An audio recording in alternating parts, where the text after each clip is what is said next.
My wife joined a feminist social circle and started calling me a controlling a-hole and asking for an open relationship, while she was the one mistreating our kids. So I filed for divorce and accidentally ruined her life. I used to love feminists, until I met my wife. For a while we were perfect, but then she met a fresh social circle. These women weren't just opinionated, nothing could satisfy them. Hold a door for them? You think all women are children and can't do anything for themselves? Don't hold it? You're disrespectful and entitled. Walk behind them? You're a creep. Walk ahead? You're an egotistical a-hole. But I thought I could trust my wife to not follow the herd. But she did, and ended up ruining more than just her life and our marriage in the process. And it all started with a simple few arguments here and there. I'd leave my plates in the sink after a 14-hour shift, and suddenly, I was the reason for every abuser that wasn't convicted. Or if I started helping with our kids' homework, she'd pull me aside and tell me I'm inherently problematic. And my mansplaining just proves it. The warm, loving woman I married seemed to be vanishing before my eyes, replaced by someone cold and antagonistic. About then, an awful gut feeling washed over me, because I was playing video games with my son and went to high-five him, but then my stomach turned, because he flinched. I immediately noticed and talked to my wife about it,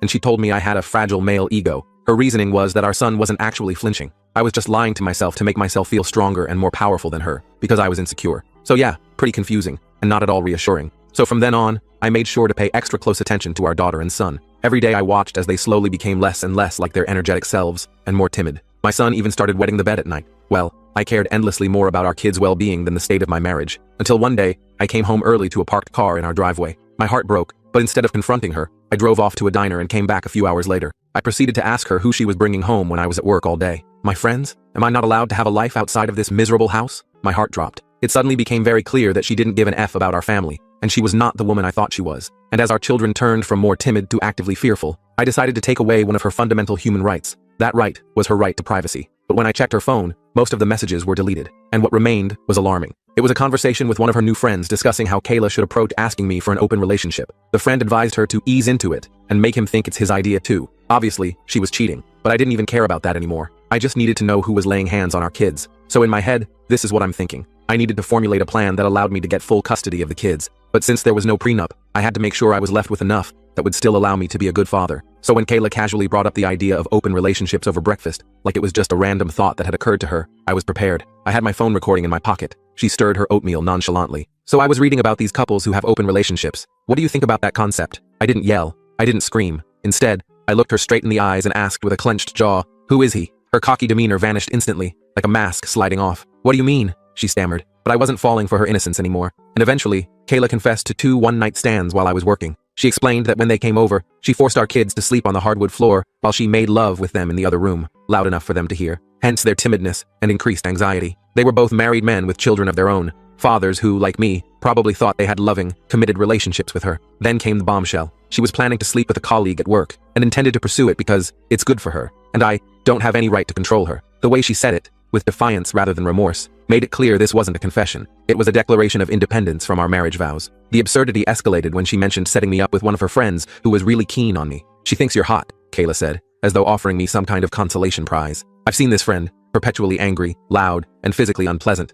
I wouldn't touch her with a 10-foot pole. My head was spinning, but I maintained enough composure to ask for her phone. With surprising compliance, she showed me her unlock pattern. While she used the bathroom, I locked myself in my office. She pounded on the door while I ran recovery software, uncovering painful evidence of explicit conversations, plans for meetups, and disparaging comments about me and our marriage. I also installed a monitoring app before returning her phone and telling her to leave. Her response wasn't remorse, it was indignation. She yelled about me being controlling, holding her back, like men always held women back throughout history. She claimed I never truly loved her, that I only wanted to possess her, that she had every right to do this, and expected me to just accept it as the new normal for our marriage. Through her tirade, I silently packed her things and stood at the front door until she ran out of steam and left for her parents' house. As she walked down the stairs, I said, "You're single now. Do whatever you want. I'm not controlling you anymore. My lawyer will be in touch in January." Before she could reply, I slammed and locked the door, my hands shaking uncontrollably as the finality of what had just happened washed over me. Through the monitoring app, I watched Kayla discuss everything with her friends in a group chat. They praised her for being strong and demanding what she deserved.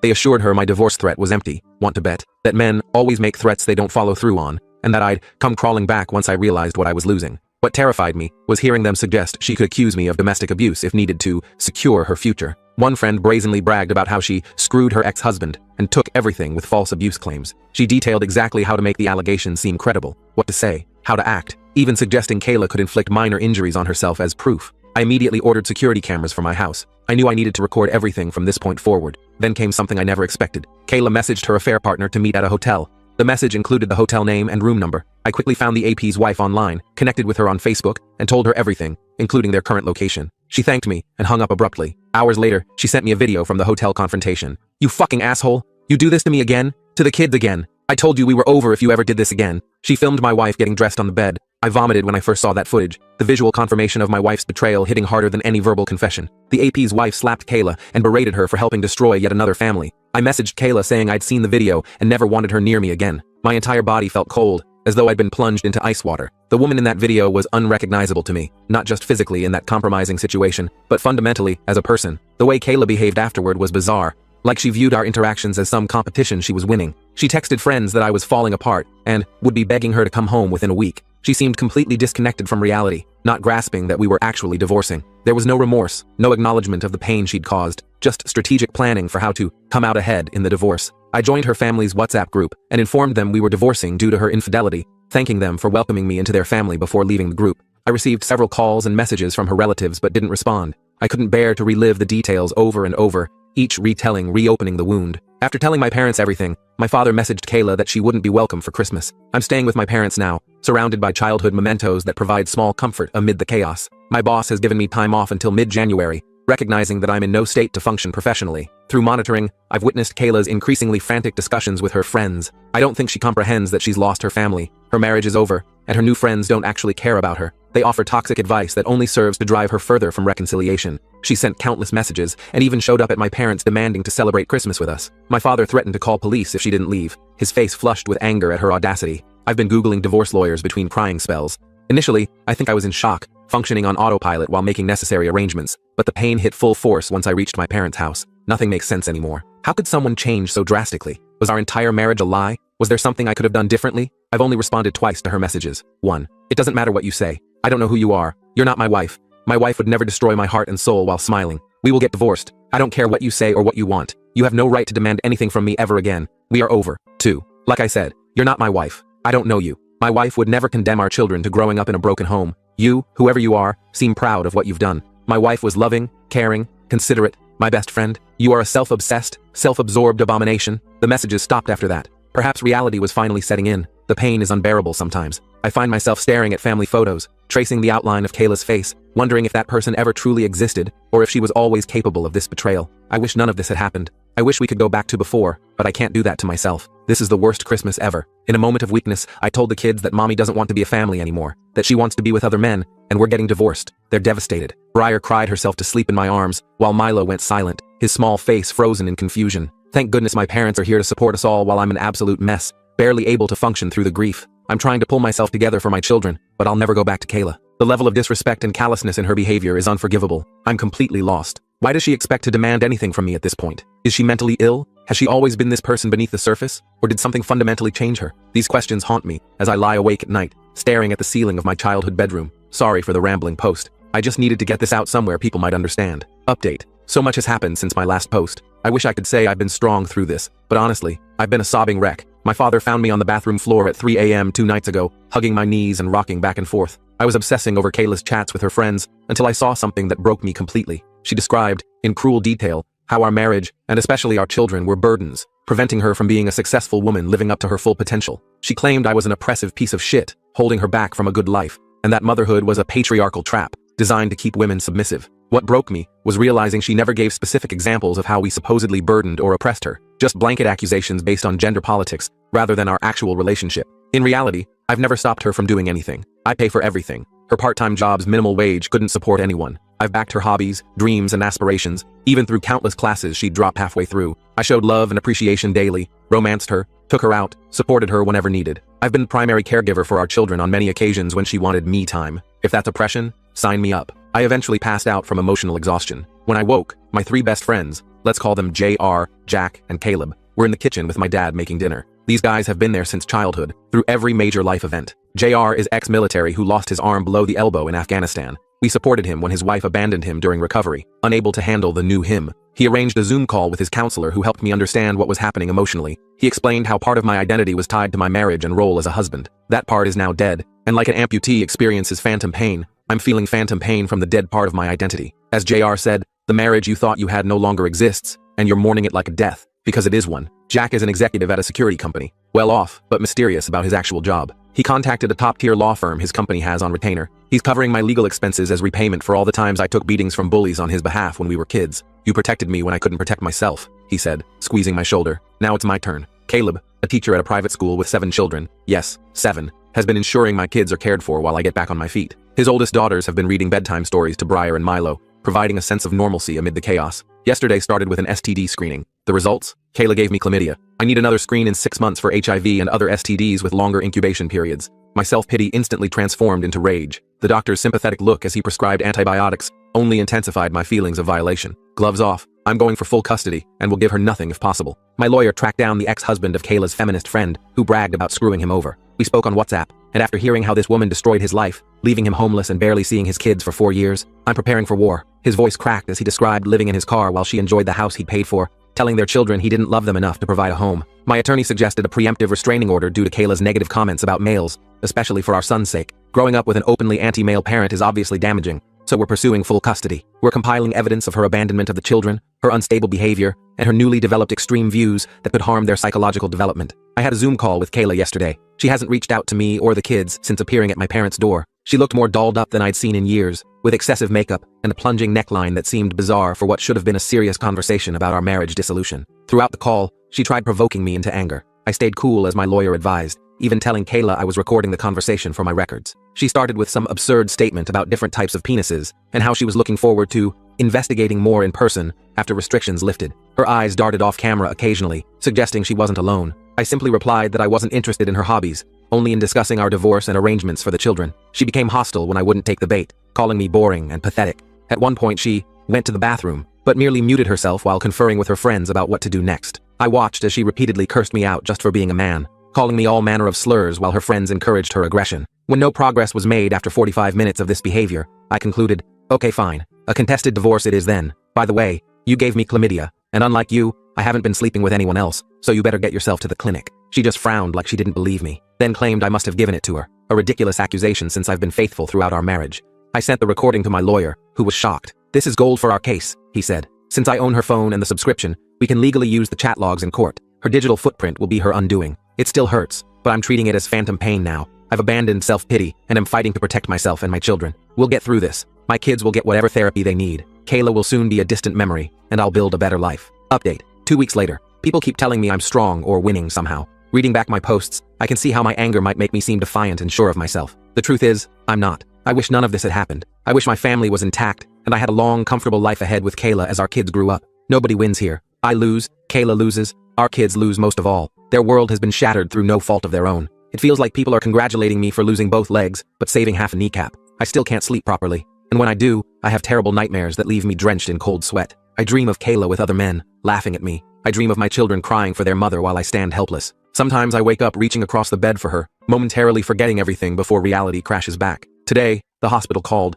I'm still Kayla's emergency contact, and she's still on my health insurance. There was an altercation. She lost teeth, broke her jaw, and needs observation for a few days. The nurse's clinical description couldn't mask the severity of the injuries. When I arrived with her parents, we learned some of her new friends had beaten her severely. Word got out that my lawyer had chat logs of the woman bragging about her ex-husband, the ones from Kayla's phone. They assumed Kayla had provided these logs, resulting in the beating and her being kicked out of their circle. The irony wasn't lost on me. The very people who had encouraged her betrayal had turned on her with shocking violence. Amazingly, she still doesn't realize I'm monitoring her phone. I'll continue paying for her insurance and phone until the divorce is finalized. I just won't believe it's over until I'm holding the papers. There's a part of me that still wants to protect her, despite everything. 11 years of love doesn't disappear overnight, even when betrayal shatters the relationship. Kayla has nothing now. She asked if she could move back home, her voice muffled through her wired jaw. I simply told her, no way in hell. Her mother won't give her a penny unless she gets clean and stays clean for at least a year. They offered to let her live with them under strict conditions. No phone, no visitors, mandatory counseling. For the first time, I saw a glimmer of regret when she said, I'm sorry I ruined everything, but I don't think it's genuine. She barely looked me in the eyes,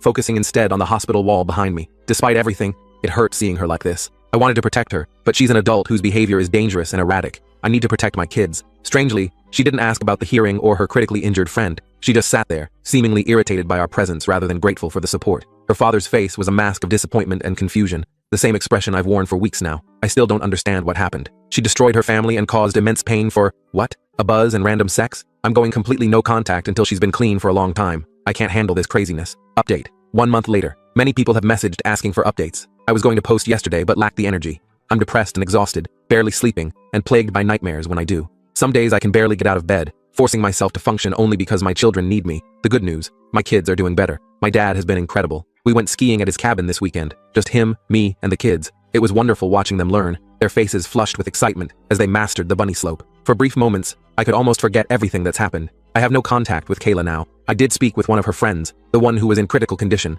She woke up, but is in terrible shape. Her nurse mentioned that no one had visited her.